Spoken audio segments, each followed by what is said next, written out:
Hush falls on the meeting. Welcome everyone to the National Park Authority meeting, Friday 28th of April. I'm Andrew McCloy, the Chair, and just to remind you we're being broadcast live as well. Welcome everyone. We'll get straight on to the agenda. First of all, apologies for absence. Ruth. Thank you. We have apologies for absence from Councillor Gregory, Councillor Murphy, Councillor Armitage, Councillor Hart, Dr Swetnam and Councillor Warnby. Ruth, thank you very much. We'll go to roll call of members present and declarations of interest. I will start from the Chair because, as members I'm sure will know, we have had a number of emails and representations for items 6 and 8, the organisational change proposal. First and foremost, I have been presented with a petition from Castleton Historical Society. Thank you very much, Castleton Historical Society. I will keep this here in the meeting for members to inspect, to look at any point this morning or today, after which the Chief Executive will have it in his office. And if members want to look at it at any point, please contact Phil. I've also received emails, not just from the Historical Society, but Castleton Parish Council, Bakewell Old House Museum, the Union Unison, Hunter Archaeological Society, and then a number of individuals, most recently Dave Smith, but previously emails from a number of residents and other interested parties. So I'm declaring those on behalf of all members, and self-evidently the fact that items 6 and 8 are about the organisational change proposals for this authority, of which we're all members. So I'm just formally declaring an interest on all our behalf, so you don't have to repeat that. So that's members' declarations of interest and members present for me. Joe, can we go around the room now, please? Mr Beresford.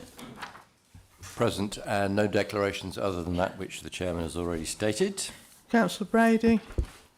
Present, and some of the letters which the Chairman has mentioned. Councillor Chaplin. Present, and some of the emails that the Chair has mentioned. Councillor Chapman. Present, and the same declarations, and I think I ought to also add, being a resident of the National Park, I have had discussions with many of the people who I bump into. Councillor Farrell. Present, and as ward councillor for 3 of the visitor centres, I've had quite a lot of other communication too. Councillor Finesse. Present, no interest. Councillor Greaves. Present, no additional declaration. Professor Haddock Fraser. Present and no additional declarations. Mr Hammond. Present, no additional. Ms Harling. Present and no additional. Councillor Heath. Present and just the added emails. Councillor Huddleston. Present, no additional email. Councillor McLaren. Present, no other declarations. Councillor Potter. Present and no additional. Councillor Priestley. Present and no additional declarations of interest. Councillor Richardson. Present and no additional. Miss Slack. Present and no additional interest. Mr Smith. Present and no additional declarations other than some conversations with some members of Castleton Historical Society.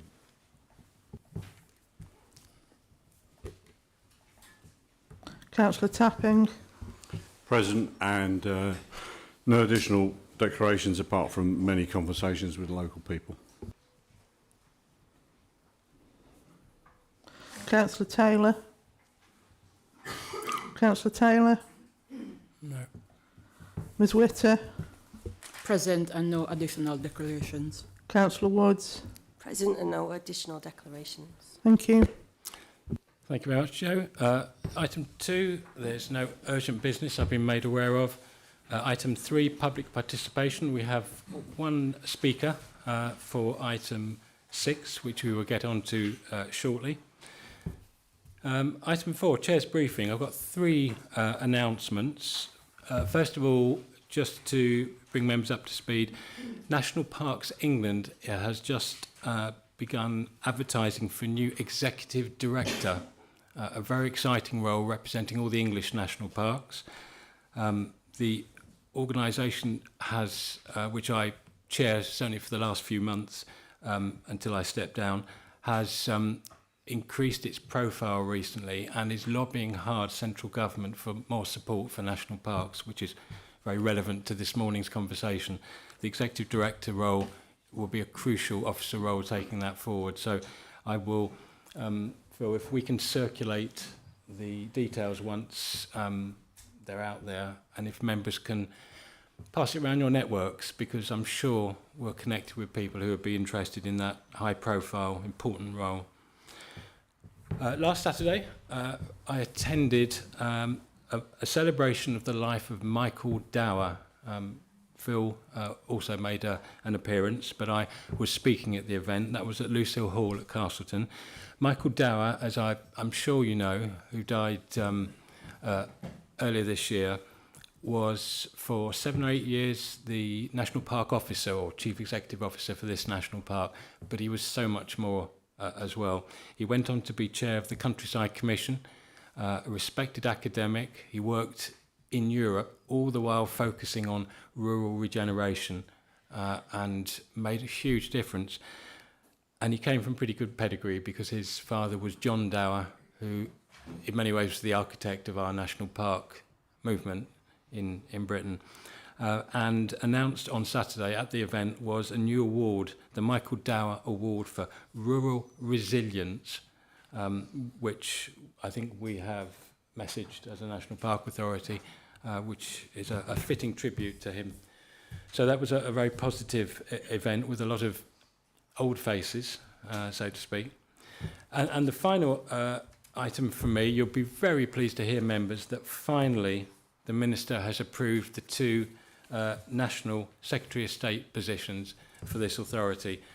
I remind you, this dates back to well into last year when Robert Helliwell stepped down, and it seemed to take them forever to get DEFRA, as usual, to get round to confirming this. But now the Minister has written to me saying that we have 2 new members. So the first is Dr. Ruth Swetnam, who has actually started this month, but because of a diary clash can't be here today.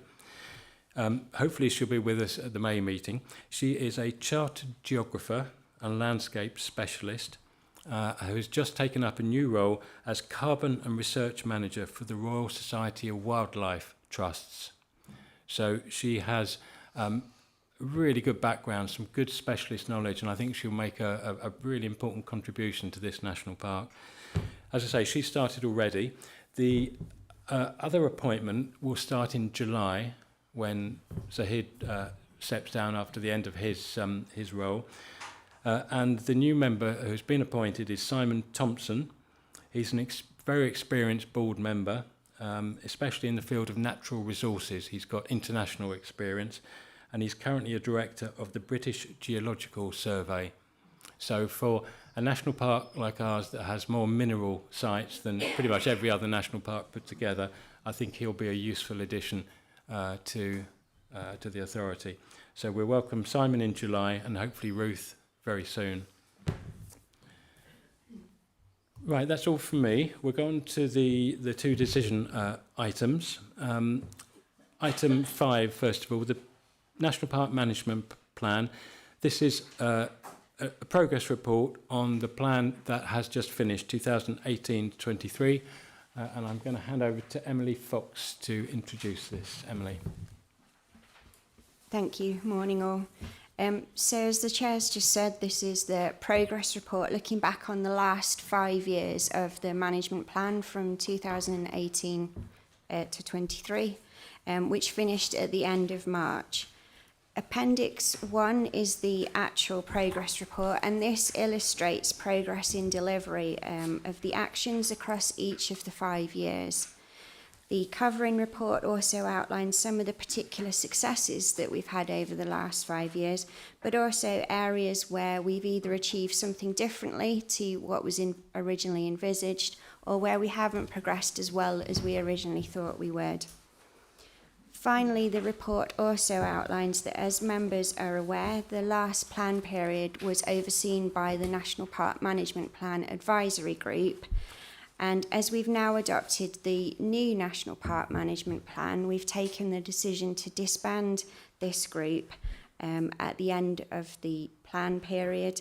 And we're now looking to create a new partnership group and delivery group to take forward the new National Park Management Plan. But we're extremely grateful to all the partners that have sat on that group since 2007, and in particular to Diane Jeffrey, who's chaired the group for the last 2 plan periods, so a 10-year period that she's taken us forward with where we go with the management plan. Thank you. Emily, thank you. To members, James Beresford. Thank you, Chair. Well, I would very much welcome this report. And its honesty, as well as anything else, it does actually highlight some of the areas that the last management plan was unable to progress as expected, particularly the Sustainable Transport Initiative. But the good thing about that is that it's been picked up in the new management plan. So we're not shouldering arms, we're not giving up. We're saying that certain of these things have presented a challenge that they were perhaps too great at the time, and we're moving these forward into the new plan. So I particularly welcome that, and I'd just like to add my thanks to the advisory group. I think the process that we went through to determine the new management plan involved a different strata of folks, perhaps at a more senior level, and that the recommendations in here for future oversight and delivery, I think, reflect that senior and the delivery role and the more high-profile annual conference role. So I very much welcome that. But also like to add my thanks not only to the advisory group, but to Diane Jeffries, who the chair and I met 10 days ago to officially thank her for her work, and hope that she will stay involved in some form or other. So thank you. James, thank you. And Diane would have been here today had she not pre-booked a holiday. Thank you, James. Patrick Brady. Yes, thank you, Chairman. It brings to mind a little bit that old saying about doesn't time pass quickly when you're enjoying yourself. It's amazing how recent some of these things seem, but they're actually 5 or 6 years ago. Can I just turn to page 17, though, which is the section on thriving and sustainable communities. I think there's a sort of bit of inconsistency there in the drafting. It starts off helpfully by telling us in the first 2 years what's been built, or what's been approved, I think. But then it seems to indicate that nothing's been built or approved since, which is clearly not the case. And there is a sort of rather there's an inconsistency there, I think, in the presentation. It would have been useful to have seen the pattern for the whole 5 years and not just for the first 2 years. I see, yes, on the area of impact 6 at the bottom. Yeah. Yep. So 2018, 19, 19, 20, we've got figures of building, but not for the rest. And if I'm going to be really pedantic, I don't know why some of them are additional houses and some of them are just houses, but that's another issue. Patrick, thank you. I've said to Emily that James and I both were struck when we were talking earlier about how this is presented and showing incrementally year on year the life of the 5-year management plan, that visually we can see how things have been built and progress have been made and developed, or not made as well, because I'm struck as well by the, as James said quite candidly, where we haven't progressed, in particular around sustainable transport and tree planting, or not progressed at the speed that we wanted to. But visually this is useful to show, but I concur with you, Patrick, that if we do present figures for 1 or 2 years, then we follow it through to the end. Thank you. Any other comments or questions? Mike Chaplin. Thank you, Chair. I take your point about the sustainable transport. The other thing thing that's flagged up where we've not made progress, and Philip Mulligan put a press release out earlier this week, was certainly picked up in the Sheffield Star, over the decline in or the failure to progress with our raptor species, hen harriers and goshawks and other birds of prey, which is very sad. And I don't know, and I wondered whether we're going to leave that out in the next management plan, given that we feel it hasn't. We've had zero progress. I don't know whether Phil wants to comment on that. I think that's probably a good invitation for the Chief Executive to just explain where we are with the Birds of Prey initiative and what's happened recently. Yeah, thanks, Mike. So there hasn't clearly been as much progress as any of us would have liked. There has been a lot of effort, but not much progress. So we took the decision last week to end the initiative that we hosted and set up and were part of. But that's very much just in recognition of that particular initiative wasn't really generating any results. The goal and the ambition is still very much there, more important than ever in terms of nature recovery, and we're more committed than ever to working with partners who do want to work and are committed towards achieving the outcomes we all want. Some of the other partners from that previous initiative still very much wanting to talk to them and work with them. It was just felt that that particular initiative wasn't getting the results and a different approach was needed. I think because it was only this week, we haven't really gone through that process of really working out in detail what comes next or how, but there is a huge commitment from everyone involved in nature recovery to try and make this work. And Mike, if I can just add as well from the chair, because I've gone on social media about this recently, nature recovery is centre stage in our new management plan going forwards. Of course it is, and the government want it to be as well. And we have to see birds of prey numbers improve in the Dark Peak. Raptor persecution still carries on, especially hen harriers. And despite all the good work in the Birds of Prey initiative, it wasn't enough, and that problem persists. So I'm quite clear that we need to see improvement and we need to get tougher. I know members share that view as well. But we need to take all partners with us on that journey. And we need to apply pressure where we can to resolve that problem. David Chapman. Thanks, Chair. Just a few points. First of all, to acknowledge Emily's work in preparing this report. It's brilliant. It's probably not right to highlight individual cases, but I'd just like to mention that the great success of the Farming in Protected Landscapes scheme, which has been really, it's been fantastically well received by the farming community. And again, acknowledging the work done by Rebecca Newman and Suzanne Fletcher. And we've got the good news, of course, that the scheme has been extended for another year, so we've got lots more money to give away, which is great. As regards the hen harrier, just to add a little bit more to that, I mean, you've probably seen in the news that four tagged harriers have been found or have gone AWOL in the Yorkshire Dales and the North Pennines.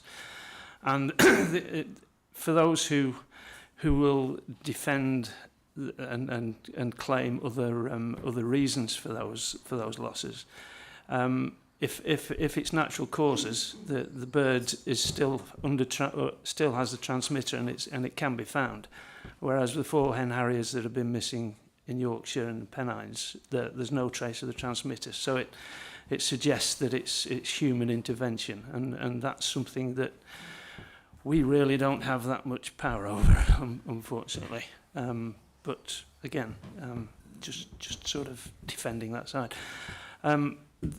Trees, I don't think we should beat ourselves up about trees, because I personally think that there are better ways of climate change mitigation at the current time than trees are fine for the future. Because they will become carbon sequesters, but in their early lives they are actually carbon emitters. So I don't think we should be too worried about that, as long as the work continues in one form or another. And finally, just to say that you wouldn't think it was right if I didn't mention this, but we're on the verge. We're on the verge of getting a rather sizable restoration grant from the Nature for Climate Fund, which will sort of really give us a great move forward. Thank you. For the benefit of the public, David is referring to moorland restoration and Moors for the Future in particular, which has been a huge success story for this national park and national parks generally. And David, I'd echo the farming protected landscape comments as well.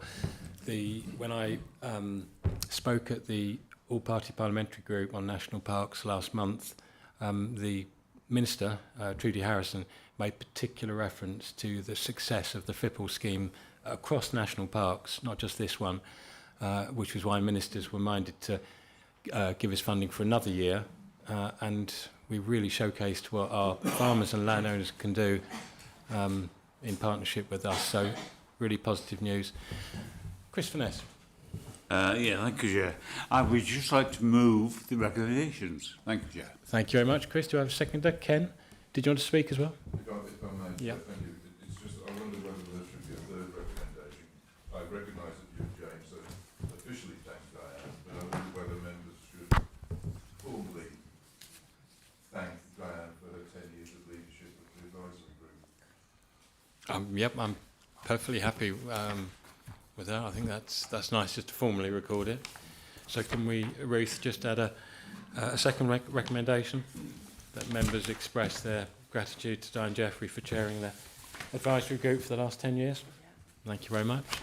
So with it, thank you, Ken. The addition of that recommendation, those in favour, please show. Thank you very much. That's unanimous. Good, thank you very much. Item 6, organisational change proposal. I'll come to Phil in a minute, and then we have a member of the public who wishes to speak on this. Just a couple of comments from me as chair before we embark on this item. Members won't need reminding, but I will do it anyway.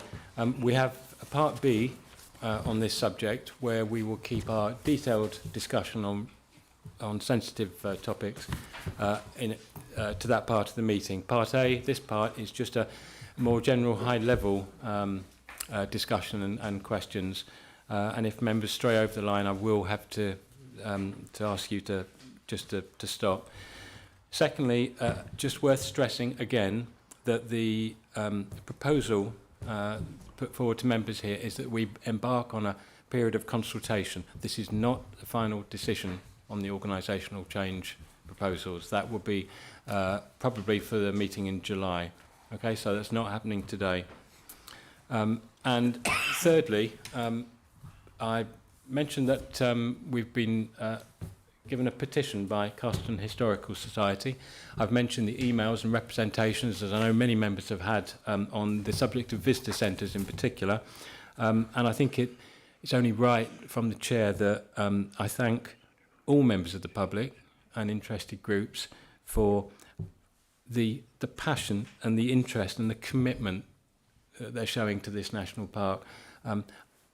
I know that most of them know, as our friends in the back of the room know, that we are facing some really difficult decisions after 10 years of cuts to our core budget.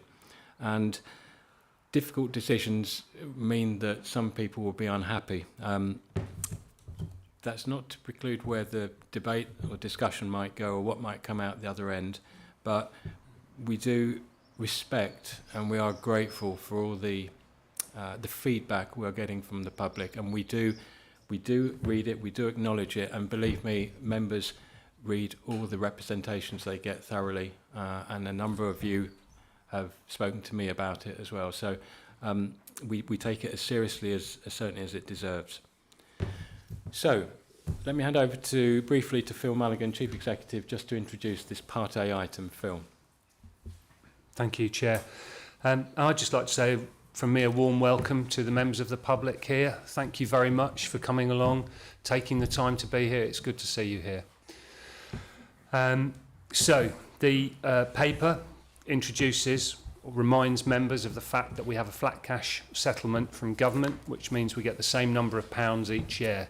And with inflation at over 10%, that means the money we have to spend each year is going down by 10% or so each year. And in addition to that, we have a staffing, recruitment and retention crisis in some areas, in some particular roles that are particularly where there are national shortages. And this is because our pay scales have fallen behind competitors locally. And so we're finding it hard to attract people here.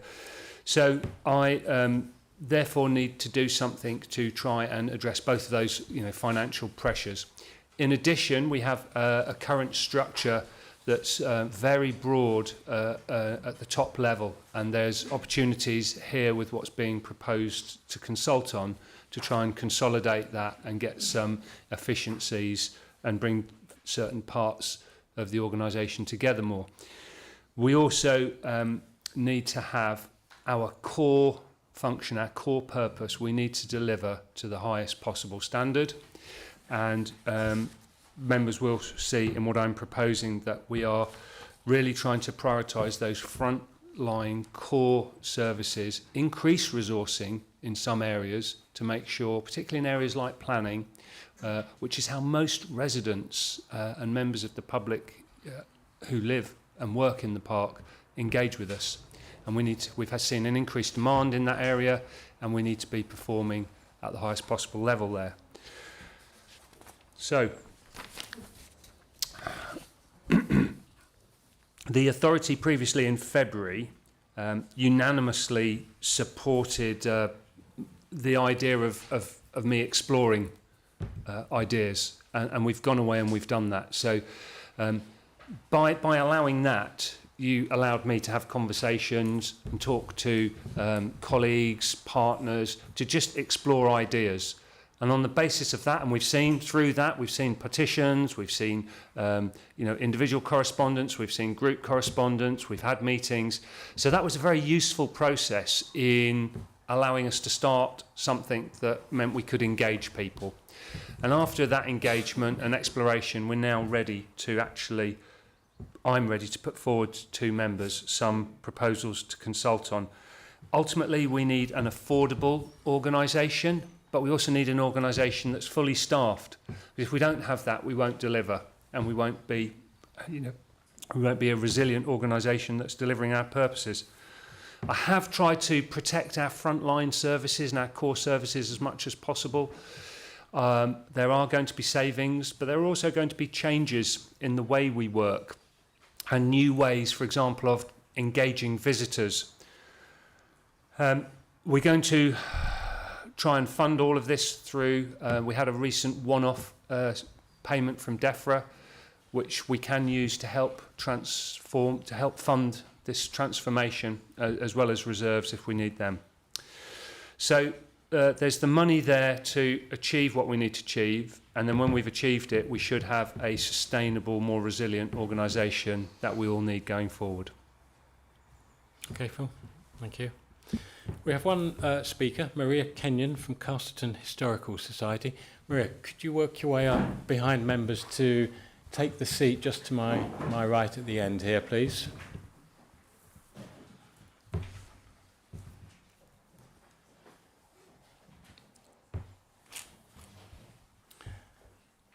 Maria, you're very welcome. If you could just push the button on the machine for the red light to come on. You have 3 minutes-ish. I'll do my best. Ish. Over to you. Okay. First of all, thank you very much indeed for the opportunity to speak today. As Andrew said, my name is Maria Kenyon. I'm here to represent Castleton Historical Society. Over 20 years ago, the Society became a partner with the Peak Park in a new centre in Castleton. Our role was to create a small museum and conserve an extensive archive of documents, archives and photographs that would highlight the heritage of Castleton and of the Hope Valley. We became in 2008 a museum accredited by the Arts Council, and we subsequently won an award for our unique relationship with the authority. We could not have done any of this without the practical support of the National Park, for which we are very grateful. In 2017, less than 6 years ago, the authority invested significantly in remodelling the centre.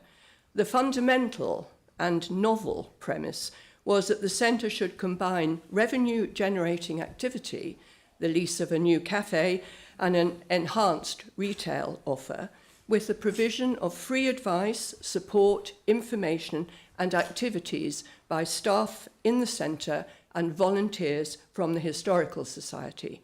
In other words, the site was to be seen holistically and as something more than the sum of its constituent parts. We now know from information provided by the authority that the Castleton Visitor Centre, perhaps unlike other visitor centres, is profitable, due in no small part to its strategic position in the village and to its unique offer. We have been proud to work alongside the authority in supporting what we passionately believe to be our common aims, namely, to engage with the many thousands of visitors who come to Castleton and to share with them an understanding of how human beings have shaped, enhanced, and indeed sometimes exploited a unique environment. And that is why we have campaigned not just to save our museum, but to save the whole of the visitor centre. During and since the COVID pandemic, there has been a new cohort of people coming to the village who have little or no experience of the countryside and its village communities. And from the outset, the Castleton Centre has been uniquely in the village, a completely accessible space for people with disabilities or impaired mobility.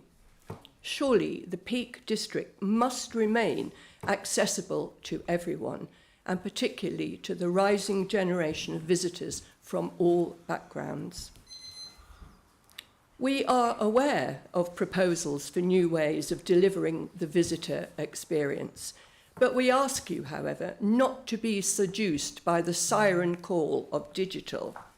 Even the savviest of techies will acknowledge that many people are unable or unwilling to access the internet or social media.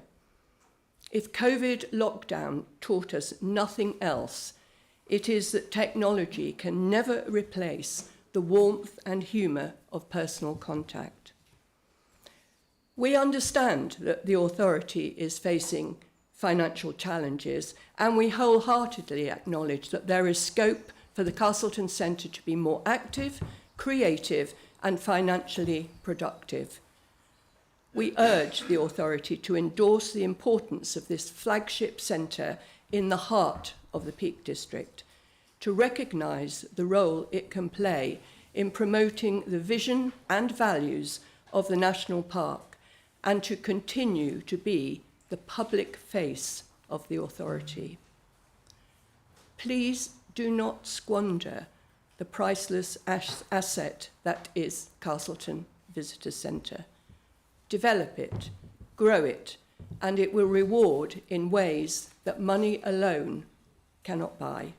And we in the Castleton Historical Society are more than willing to play our part in this. Thank you very much for listening. Maria, thank you very much indeed. Thank you. Down to your seat, thank you. So, members, bear in mind we're in part A. Questions or comments, discussion? Let me kick off because I think we need a we need to air some thoughts here.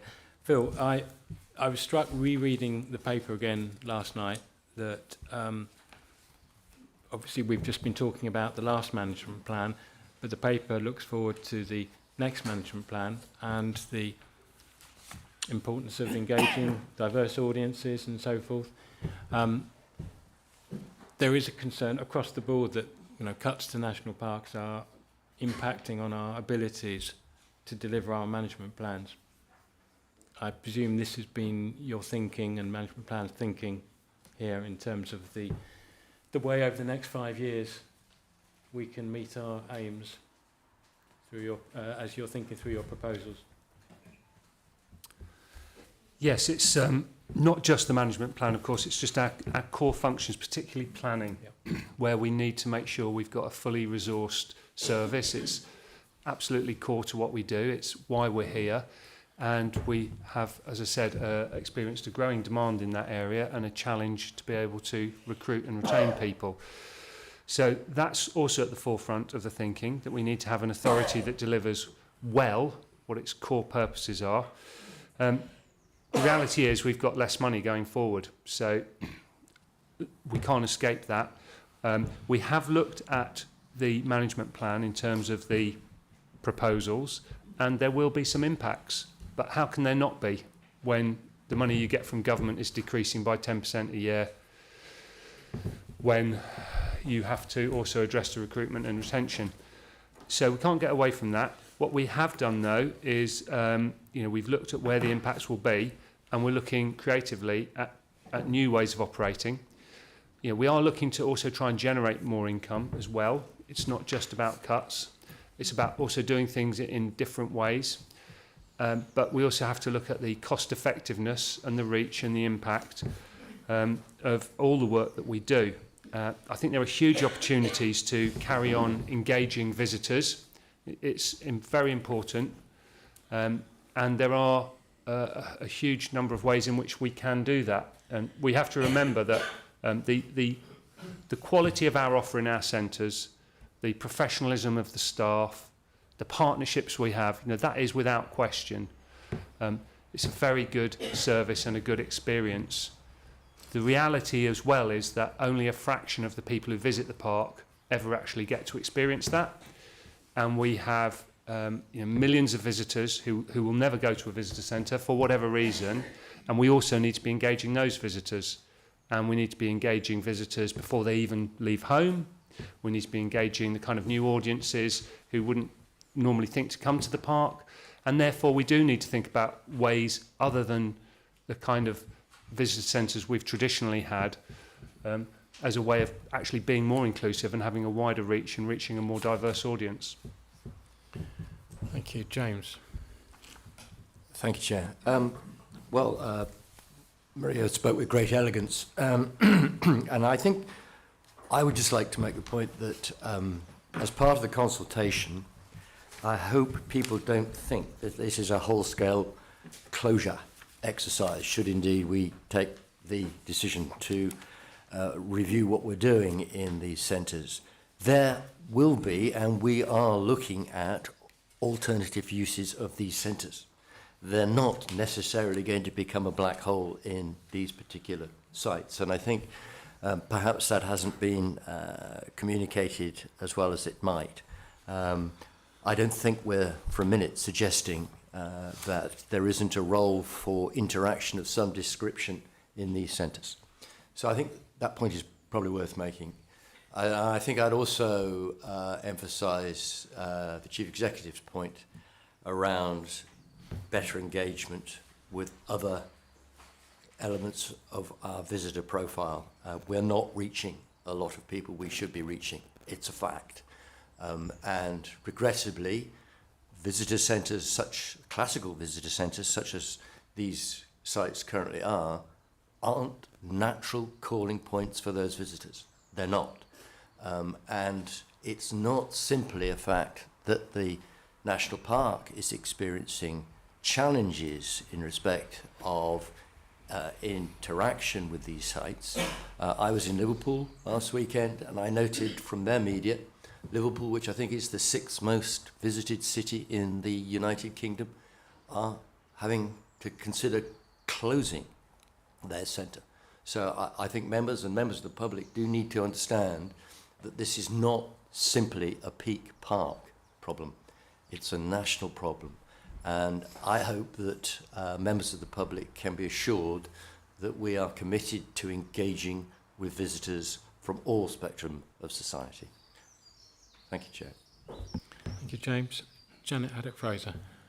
Yeah, thank you, Chair, and thank you, Phil, for your concise summary of the situation here. It's very clear that we're not having this conversation today because because we want to. It's because we're having to do so because of the funding situation. And it's also clear we have to make choices and look at priorities for our national park. And it's unfortunate, but it's the reality of the situation. So a couple of questions, if I may, for the CEO. And it follows on a little bit from what James Beresford's just commented on, which is that we're not in a vacuum as the Peak District National Park. And in your presentation, Phil, you mentioned lots of consultation. We've had a lot of residents commenting.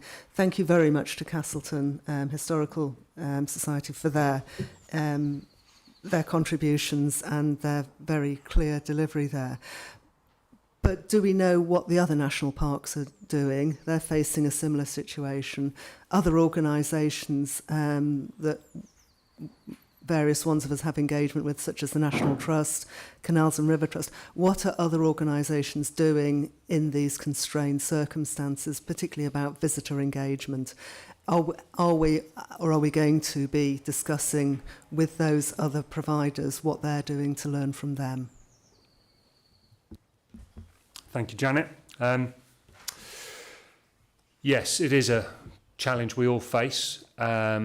So other national parks, I think we've got to remember that each of our 4 visitor centres are different from each other. And when we then compare to other national parks, we've got to remember they're different again. So it is really hard to just say, well, they're doing this in the Lake District or they're doing this in Dartmoor, we should be doing it, because the circumstances are very different. So I do know that other national parks, a number of them in England, are looking at this. We know that Dartmoor, for example, have proposed closing a visitor centre and they have given it a 1-year extension. I know that there are other national parks that haven't gone public yet, and they are having to consider the position of visitor centres. Of course, there'll be some where there are visitor centres in other national parks that are, vibrant, successful, however you want to measure it. And it does depend on circumstance. So, unfortunately, where you've got, or if you're fortunate enough to have the car park next to the visitor centre and you get that income, which of course we don't in Bakewell or Castleton, if you're fortunate enough to be the only provider of catering in an area, then you get all of that. And again, our visitor centres don't benefit from that. If you're the only retail outlet in an area, so they do depend. But even where you have all of those kind of favourable wins, it's still hard to make this work in a number of places. In terms of organisations like the National Trust that you mentioned, again, it's hard to compare because you're kind of behind a paywall already. They tend to be where there aren't other attractions, and so it's difficult. Canal and River Trust, they don't have any visitor centres. I was running a accredited museum for the Canal and River Trust and a cafe, and I invested 300,000 in that, and I still couldn't, make it pay at all, despite investment and big changes. So it is challenging, but we are talking to other partners. Thank you. David. James, I presume you're in Liverpool booking your seat for Eurovision, were you? Yeah.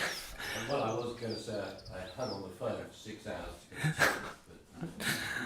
Okay, that wasn't what I put my hand up to speak about, really. I'd just like to quote a statistic that I think is germane to what we're discussing today. When I first came onto this authority, which I think is 13 years ago, the DEFRA grant was £11 million a year. It's now just 7.5. And I think that, working off the top of my head, that's about 36% reduction in funding. We've still got the same amount of footpaths, we've got loads more visitors, we've got much more planning applications, we've got higher wages. Everything else has gone up, but our grant has successively year on year gone down.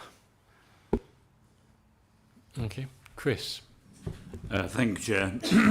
Well, I can quote some information about Lake District because they gave up their visitor centres about 10 years ago. and transferred them to private independent retailers, and it's gone very well. I visited them about 10 years ago, all the centres, and they were all doing well in private hands. So that cost Lake District nothing at all. We did the same in Dowsdale District Council. About 15 years ago, we handed over all our 5 visitor centres to private retailers, and they've all been doing well since then. I don't know about whether the Lake District centres are still open, but if they were certainly doing well, a few years ago.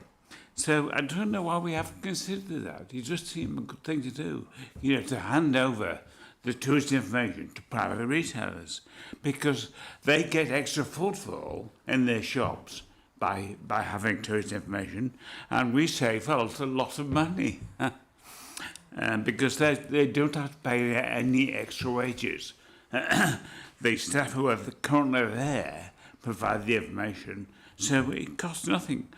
It costs them nothing, it costs us nothing, and they get a benefit from it. And we're still providing tourist information.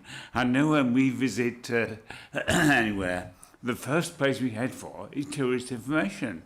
So I think it is important to have a point, somewhere, even if it's private, even if we're not providing it, it should be provided. I don't know whether I'm getting into hobby here. Chris, I was going to suggest that we could explore in more detail those kind of questions in Part B. Okay, I'll start with but thank you. That's a very germane point. Thank you. Thank you very much. Ken Smith. Thank you, Chair. I think it's useful to remind ourselves where the little journey, as the word is these days, that we've embarked upon and how we've got to where we are. This phased approach in the consultation process. I mean, when Phil first brought his outline to members, it was what he was minded to do. It was sketchy, with all due respect, it's not derogatory comment, it was light on some detail, particularly how, in terms of the Castleton Historical Society's particular issues, it was light on how we might provide information other than a move towards digital.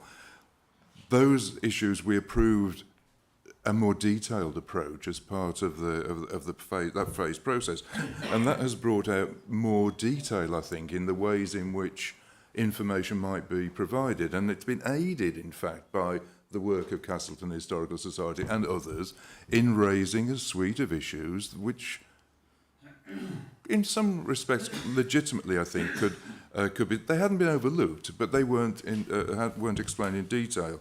So that whole process, I think, is bringing us to the point where we are now, which is the seeking of approval for further consultation on more detailed information. Because I think it's no secret, you will tell me if it is, that we've moved away from what might have been the first impression that it was all digital, and as has been noted by the speaker, I think we should resist that siren song, but to an amalgam of physical, face-to-face, and digital provision.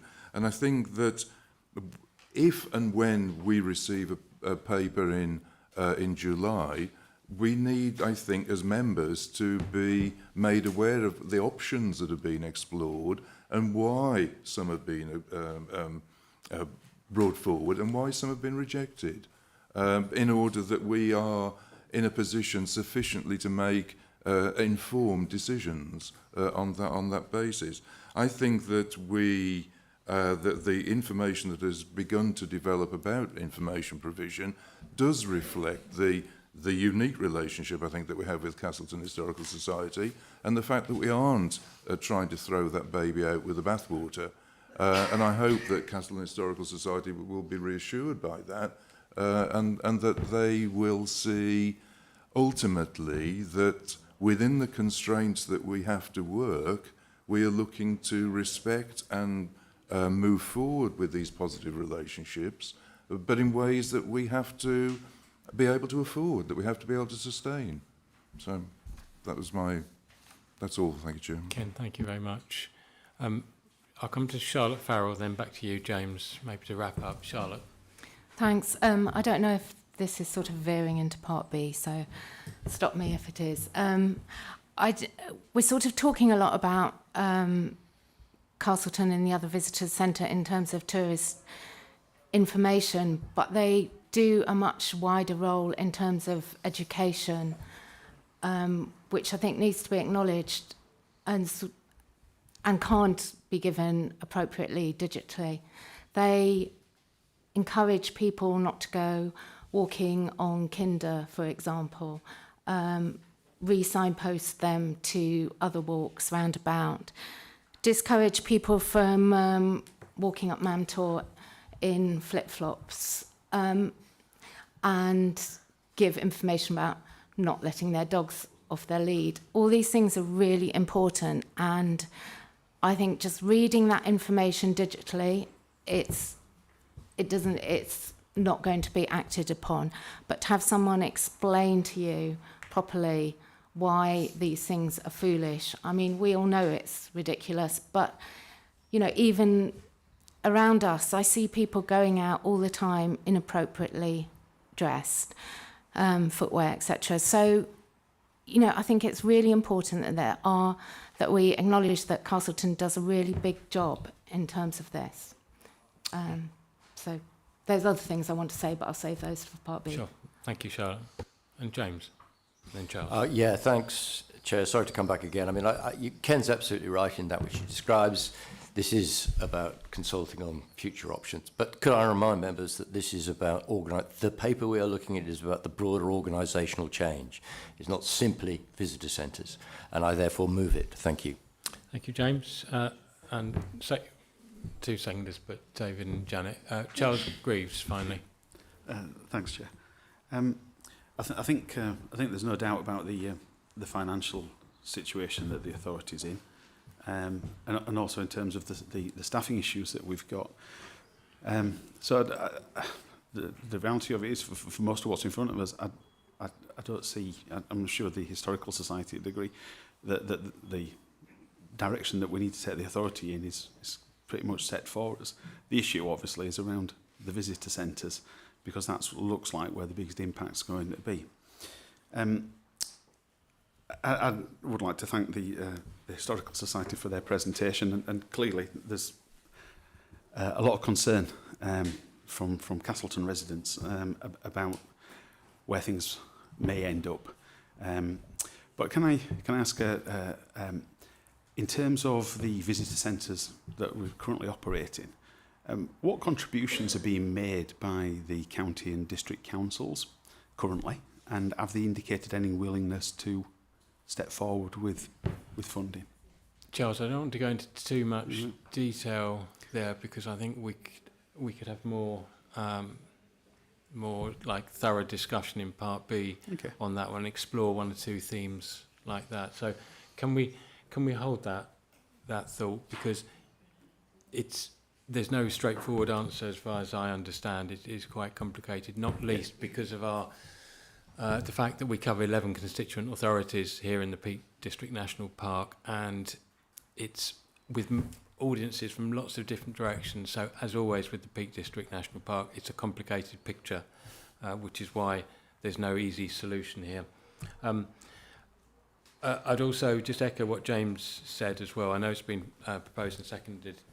These organisational change proposals, and members will be aware of this, run throughout the whole organisation, which is why we are going to have the substantive discussion in Part B, because this is about people's jobs, jobs unconnected with visitor centres as well, and it is a sensitive and difficult discussion, and there are going to be winners and losers, and it's very painful for all concerned, including members.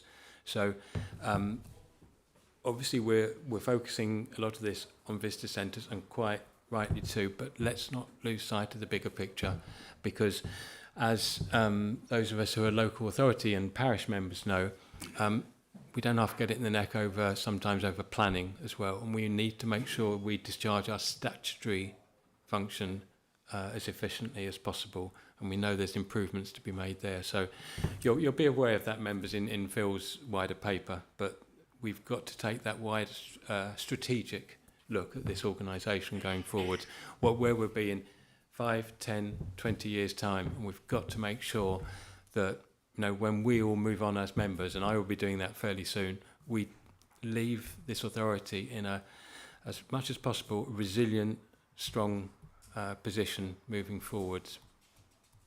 Right, that's enough from me as chair. This the recommendation to commence formal consultation has been proposed and seconded. All in favour, please show.